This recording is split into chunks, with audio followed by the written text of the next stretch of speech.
Saif al-Islam Gaddafi, son of the former Libyan leader Muammar Gaddafi, እነሆ በመላው ዓለም ያሉ ሚሊዮኖችን ልብ ሰብሯል።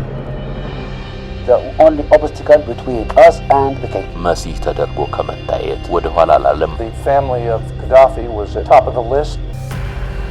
ከሳይፍ አልኢስላም በላይ ምስክርነት የሚገኝ አይመስልም። You don't understand the system here, no.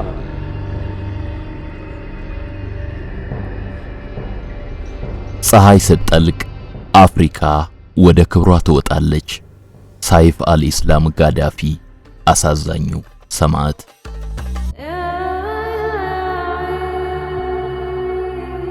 አባቴን ተዋግተው ጉልበቱን የጣሉት ኃይሎች አሁን ሊደርሱብኝ ተቃርበዋል። ጊዜው አሁን እንደሆነም ይሰማኛል። ጨለማ በብርሃን ላይ በሚሸነፍበት ዓለም ውስጥ ለመትረፍ የተወለድን በመሆኑ ዓለም እውነቱን ማወቅ አለመቻሉ እጅጉን ያሳዝናል። ሆኖም ጊዜው ሲደርስ እንደ አምላክ ፈቃድ ቅዱሱን ነብይ ያገኛለሁ። አለመኖራችን በአፍሪካ ዙሪያ የሚበቅሉ ተጨማሪ ጋዳፊዎችን ያፈራል። ፀሐይ ስትጠልቅ አፍሪካ ወደ ክብሯ ትወጣለች። ፍጹም ተራማጅ ነው ይባልለታል። ብዙዎች ተስፋ የጣሉበትን ያህልም የስልጣን ፍቅር እንዳልነበረው ይነገራል። በአንድ ነገር ግን አይታማም፣ ሀገሩን ለመለወጥ በብዙ መድከሙ። ለመጀመሪያ ጊዜ የአደባባይ ሰው ሆኖ ሲገለጥ ከፖለቲካ ተክለ ስብዕና ይልቅ የማህበራዊ ጉዳዮች ችግር ፈቺነትን ተላብሶ መከሰቱም ለዚህ በአስረጅነት ይጠቀስለታል። ለ40 ዓመታት ሊቢያን ያስተዳደሩት አባቱንም ሆነ ሀብቷ ጠላቷ ሆኖ ልትቆረጠም አንድ ሐሙስ የቀራት ሀገሩ ሊቢያን መጻኢ ሁኔታ ቀድሞ በመረዳት ነገሮችን ለማለዘብ በብዙ ርቀት የተጓዘም ሰው ነበር። በሀገሩ የሆነ ሁሉ የከረመ ስጋቱን ያስቀረለት ባይሆንም ከአባቱ አሰቃቂ ሞትና ከሊቢያም ፍርሰት በኋላ በብዙሃን ዘንድ ሀገሩንና ሕዝቡን ዳግም መቤዠት የሚችል መሲህ ተደርጎ ከመታየት ወደ ኋላ አላለም። እንኳንስ ሊቢያውያኑ ምዕራባውያኑም ቀላል ግምት አይሰጡትም ነበር። ዓለም የሊቢያን ዳግም ህልው ሆኖ መቆም ሲያስብ በጭላንጭል ብርሃን ውስጥ እምነቱን የጣለበት ወሳኝ ሰው ነበር ቢባልም ግነት የለውም። ሳይፍ አልኢስላም ጋዳፊ የሙአመር ጋዳፊ የበኩር ልጅ፣ ልክ እንደ አባቱ ጠመንጃ ባነገቱ ጨካኞች ሕይወቱን ከመነጠቅ ውጭ ግን ለሌሎች መትረፍ ሳይችል መቅረቱ እነሆ በመላው ዓለም ያሉ ሚሊዮኖችን ልብ ሰብሯል። يعني اخرجوا قلب انسان የ53 ዓመቱ ጎልማሳ አሰቃቂ ግድያ በሊቢያ እየሆነ ስላለውም እንዲሆን በጽኑ ስለሚፈለገውም የሚናገረው ብዙ ነው። ዛሬም በምድር አፍሪካ ወጋ አጥባቂ ለሀገራቸውና ለሕዝባቸው ጥቅም መረጋገጥ በጽኑ የሚታገሉ አፍሪካውያን መሪዎች ብቻ ሳይሆኑ ዓለም የደረሰበትን የበላይና የበታች ሥርዓት ከልባቸው ተገንዝበው ነገሮችን በጥበብና በለዘብተኛ አኳኋን ለማስኬድ የሚሞክሩ የነቁ ዜጎችም የማይፈለጉ ስለመሆናቸው ከሳይፍ አልኢስላም በላይ ምስክርነት የሚገኝ አይመስልም። በእርግጥም ሳይፍ አልኢስላም ጋዳፊ ለምንና በማን ሊገደል ይችላል? በእርሱ ግድያ መሻገር የተፈለገው መልእክትስ ምንድነው? የጋዳፊን ቤተሰብ ያለ ዘር ለማስቀረት ከሚደረገው ደባ በስተጀርባ ያለው እውነተኛው ፍላጎትስ ምን ይሆን? በዛሬው የሳሎን ተረካችን ትኩረት አድርገን የምንቆይበት አንኳር ጉዳይ ይሆናል። አብራችሁን ሁኑ።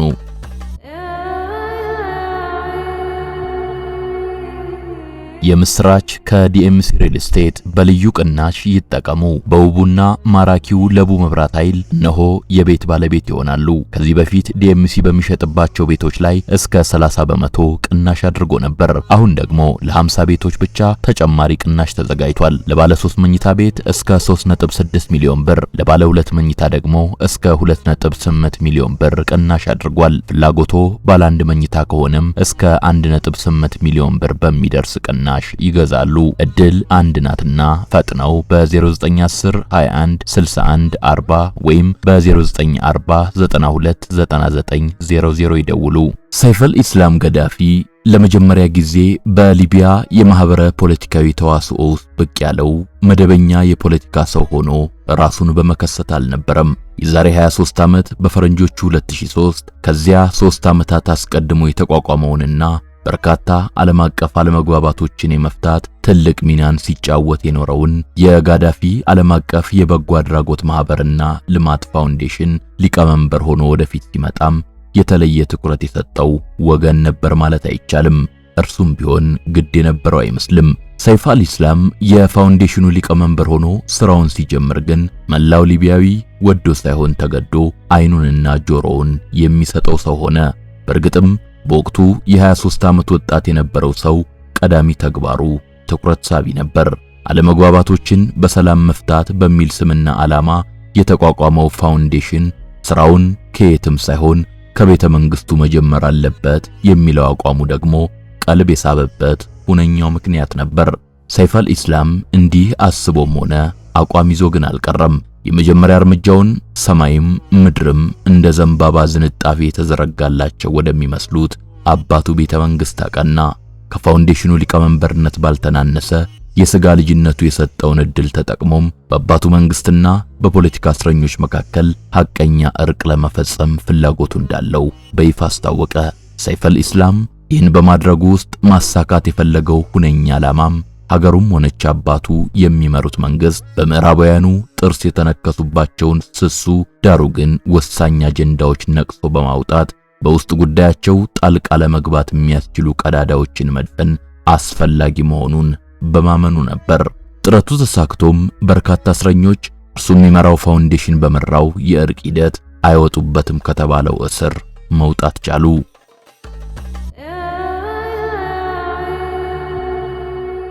ሰይፍ አልኢስላም ጋዳፊ የሚመራው ፋውንዴሽን ስራውን በዚህ ብቻ አጠናቆ ግን ወደ ቀደመ ግብሩ አልተመለሰም።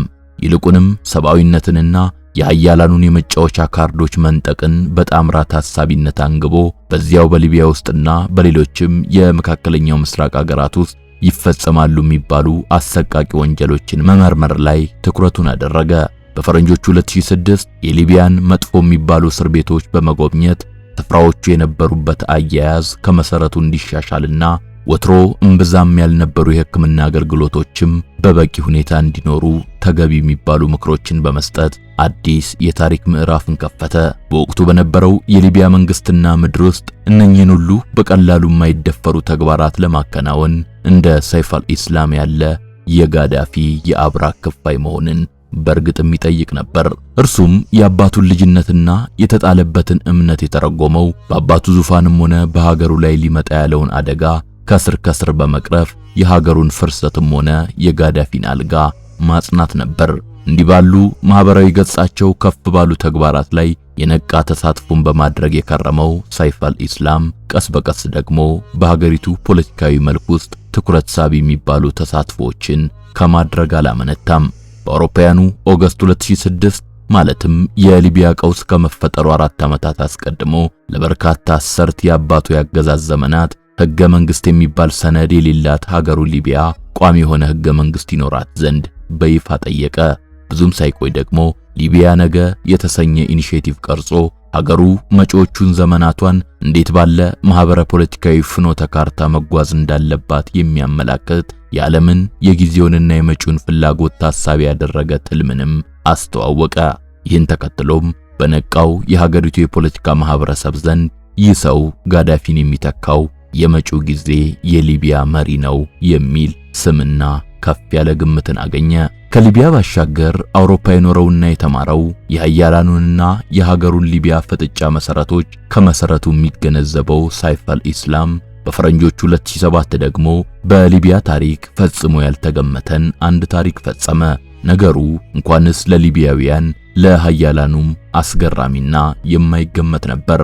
ሳይፈል ሊቢያ ነገ ወይም ሊቢያ ቱሞሮ በተሰኘው ፋውንዴሽኑ በኩል ለዘመናት ከኖረው በመንግስት ቁጥጥር ስር ከሚገኘው ብሔራዊ ሚዲያ ውጪ የሆነ አንድ የሳተላይት ቴሌቪዥን ጣቢያና 2 ጋዜጦችን አቋቁሞ ለአየርና ለንባብ አበቃ። በተለይም ኦያ የተባለችው ጋዜጣ በትሪፖሊ፣ ቁሪና የተሰኘችው ጋዜጣ ደግሞ በቤንጋዚ በስፋት ተነባቢ ሆነው ከመሰራጨታቸውም በላይ በይዘታቸው ፍጹም በማይገመት መልኩ የመንግስት ባለስልጣናትን በመተቸትና አሳሳቢ የሚባሉ የሀገሪቱ ብሔራዊ ጉዳዮች ላይም ጠንካራ ሐሳቦችን መሰንዘራቸው ጉድ እስከማስባል ደረሰ። ሰይፍ አልኢስላም ይህንን በድፍረት በማድረጉም ሆነ ሙአመር ጋዳፊም ይህንን የልጃቸውን ተግባር በበጎ መቀበላቸው ታዲያ የሚናገረው ቁም ነገር ቀላል አልነበረም። አርቆ ተመልካቹ ሰይፈል አባቱን እንደ ወገብ ቅማል ጠምደው ከያዙት ኃያላን የመውጊያ በትር ለማስጣል የተከተለ የሚመስለው ይህ ስልታዊና ለዘብተኛ አካሄድ የፈራውን የሊቢያን በዘይት የበለጸገና ለተቀረው አፍሪካ ጭምር መትረፍ የሚችል ጸጋ እስከ ወዲያኛው ከመነጠቅ ባያስጥለውም ስለ ፖለቲካዊ ተክለስብዕናውና ድንቅ ስትራቴጂስትነቱ የሚናገረው ግን ብዙ ነው። በእርግጥም የሙአመር ጋዳፊ መንግስት የተጠላውም ሆነ እንዲወገድ የተፈለገው ምዕራባውያኑ እንደሚሉት ለዲሞክራሲና ለሰብአዊ መብት መከበር ግድ የሌለው ለምርጫና ህገ መንግስታዊ ስርዓትም ቀናኢ ያልሆነ ግፈኛ አምባገነን ስለነበረ አለመሆኑ የሚገባን የሰይፍ አልኢስላም መንገዶች በዜጎችም ሆነ በተቀረው ዓለም ስዕለ ህሊና ዋጋ ቢስ ሆነው እንዲታሰቡ የተሄደባቸውን ስልቶች እናስብ ነው።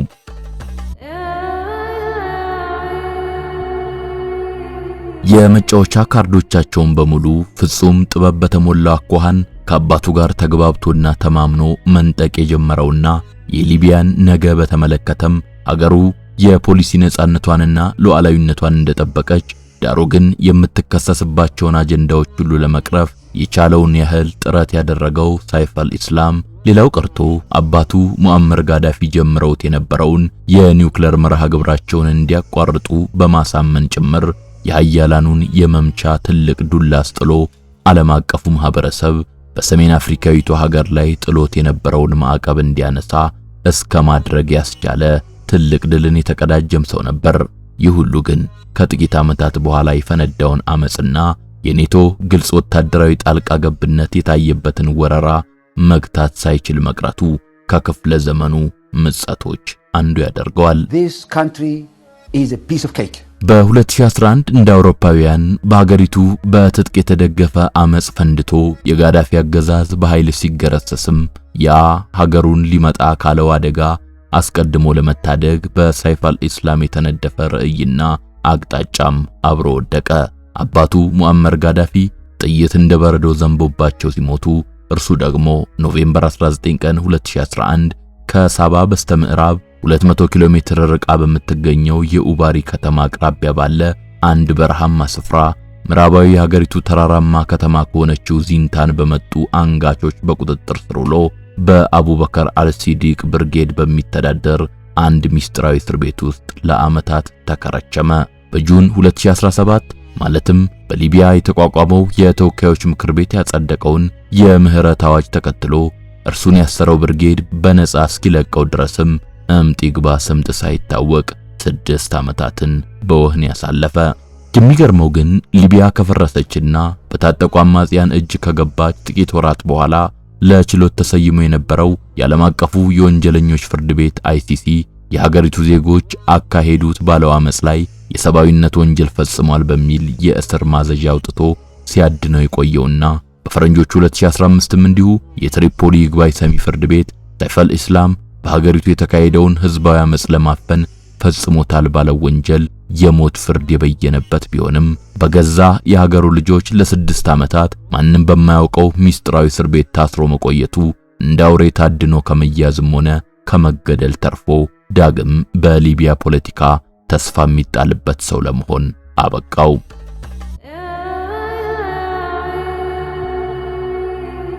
የሊቢያው የረጅም ዘመን መሪ ሙአመር ጋዳፊ ከነበሯቸው 2 ሚስቶች 8 ልጆችን ያፈሩ ቢሆንም ተጨማሪ 2 ልጆችን በማደጎ ወስዶ በማሳደግ በስማቸው የሚጠሩ የ10 ልጆች አባት እንደነበሩ ታሪካቸው ያስረዳል።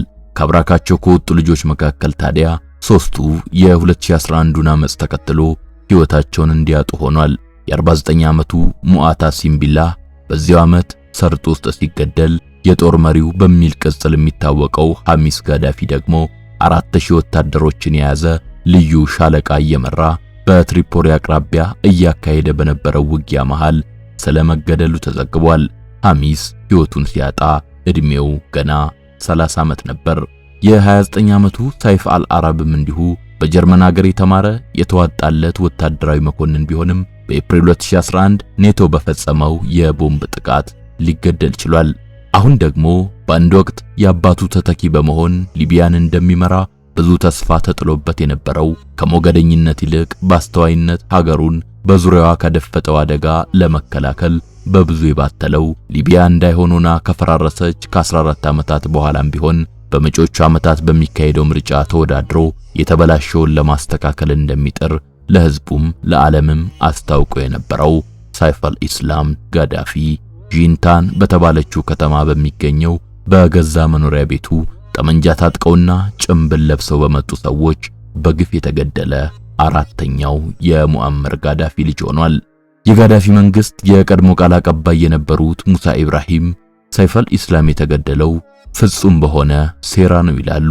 አክለውም ከመገደሉ 2 ቀናት አስቀድሞ እንዳወሩት ጠቅሰው ሰይፈል ኢስላም እስከ መጨረሻዋ ሰዓት እንቅልፍ የሚነሳው ጉዳይ የሊቢያ ለመረጋጋትና የዜጎቿ ሰላምና ደህንነት መሆኑን በመግለጽ አንድነቷ፣ ሉዓላዊነቷና ደህንነቷ የተጠበቀ ሊቢያን ከመላው ህዝቦቿ ጋር ዳግም የማየት የጠነነ ህልምና ፍላጎት እንደነበረው አስታውቀዋል። And we have to get off Mr. Gaddafi because he's the only obstacle between us and the cake. ጁን 5 ቀን 1972 እንደ አውሮፓውያን የአባቱ የስልጣን መቀመጫ በሆነችው ትሪፖሊ ውስጥ በሚገኘው ባብ አልዛዚያ በተባለው ግቢ ውስጥ ከሙአመር ጋዳፊ ሁለተኛ ሚስት ሳፊያ ፋርካሽ የተወለደው ሰይፈል ኢስላም የመጀመሪያ ደረጃ ትምህርቱን በትሪፖሊ ባብ አካክራ አካባቢ በሚገኘው በዑመር ኢብኑል ሐጣብ ትምህርት ቤት፣ መለስተኛ ደረጃ ትምህርቱን ደግሞ በሰማዕቱ መሐመድ አልመቅሪፍ ትምህርት ቤት ተከታትሎ በአሊብሪት የህዝብ ሁለተኛ ደረጃ ትምህርት ቤት የሃይስኩል ትምህርቱን አጠናቋል።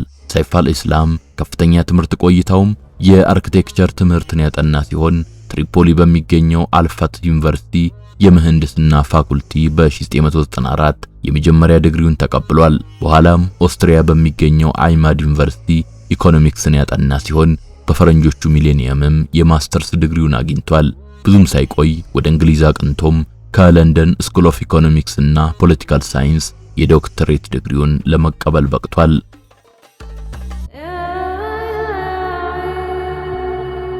ሰይፈል ኢስላም ወደ ሀገሪቱ ፖለቲካዊ መመለስ ፍላጎቱ እንዳለው ያስታወቀው ከ2 ዓመታት በፊት ነበር።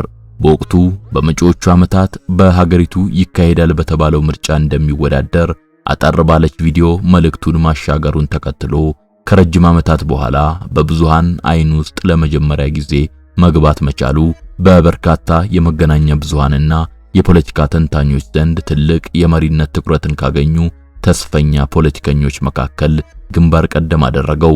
በርካታ የአባቱ ጎሳዎችን ጨምሮ የ2011ን ቀውስ ተከትሎ የተሰደዱና የተፈናቀሉ ህብረተሰቦችና የፖለቲካ ኃይሎች ሰይፈል ኢስላም ዳግም በምርጫ ወደ ስልጣን የመምጣት ፍላጎት ካሳየ በኋላ ጠንካራ ደጋፊዎቹ እንደሚሆኑ የሚገመትና የሚጠበቅ ቢሆንም የ53 ዓመቱን ጎልማሳ በአባቱ መንበር ተሰይሞ ማየትን በብርቱ ማየት የሚሹ ውጫዊ መንግስታትም አልጠፉም።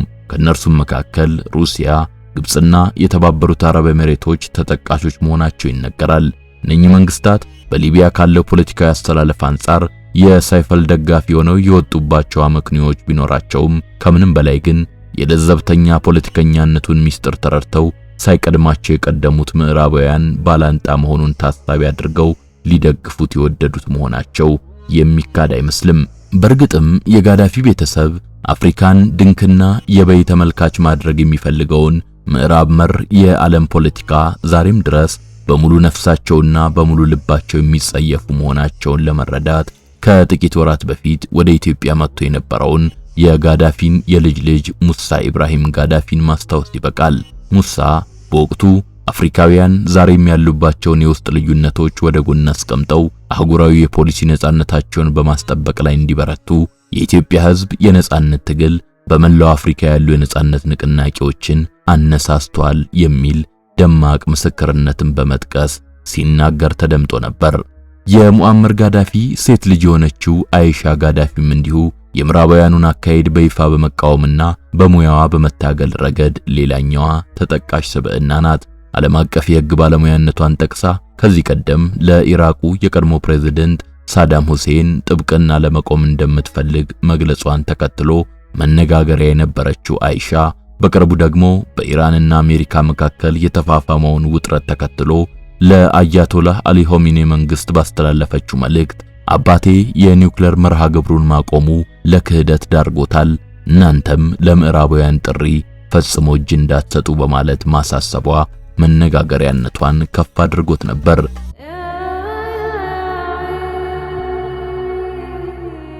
እንዲህ ያለው ምዕራባውያኑን የተመለከተው ቤተሰባዊ የጠነከረ ፍላጎት ሲታይ በእርግጥም ከሰይፈል ኢስላም በስተጀርባ እንደ ሩሲያ ያሉ መንግስታት ሊኖሩ መቻላቸው ተጠባቂ መሆኑን ያህል ከጋዳፊም ከሳዳምም ከአሊ ሆሚኒም የኒውክሌር ፍላጎት በስተጀርባ በቀንደኛ ጠላትነት የተሰለፉ መንግስታት እጃቸውን አጣጥፈው እንደማይቀመጡ መረዳትም አዳጋች አይሆንም። ካሳዛኙ የሰይፍ አልኢስላም ግድያ በኋላ የሩሲያ ውጭ ጉዳይ መስሪያ ቤት ሐዘኑንና ቁጣውን የሚገልጽ መግለጫ ቢያሻግርም ቁልፉ ጥያቄ ግን አሁንም በትክክል የሰይፍ አልኢስላም ገዳይ ማን ነው የሚለው ነው። መረጃዎችና የነጥብጣቦች መገጣጠም እንደሚያሳዩት ከሰይፍ አልኢስላም ቀንደኛ ጠላቶች መካከል ቀዳሚው መቀመጫውን ትሪፖሊ ያደረገው አዲሱ ገዢ ልሂቅና ሌሎችም በምዕራባውያን የሚደገፉ በሀገሪቱ የበቀሉ የፖለቲካ ኃይሎች ናቸው።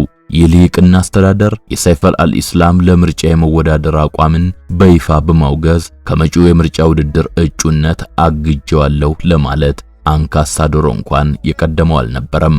ከዚህም ባሻገር እስላማዊ ሚሊሻዎችና ለዓመታት በሰብአዊነት ወንጀል ከስሸዋለሁ ብሎ የሊቢያ ባለስልጣናት አሳልፈው እንዲሰጡት ጥያቄውን ያልገታው ዓለም አቀፉ የወንጀለኞች ፍርድ ቤት ብሎም የሳዳምና የቴህራን ፖሊሲ የመንፈስ ተጋሪዎች ዳግም ወደ ስልጣን መምጣትን ፈጽሞ ማትሻው ጽዮናዊቷ መሪዎች ሌላኛዎቹ የሰይፍ አልኢስላም ጋዳፊ ባላንጣዎች መሆናቸው ሰውየውን በገዛ መኖሪያ ቤቱ ውስጥ በጥይት ደብድቦ ለመግደል ከወሰኑት ጭንቅላቶች በስተጀርባ ያሉት ኃይሎች ቁጥር ቀላል አለመሆኑን ለመረዳት አይከብድም።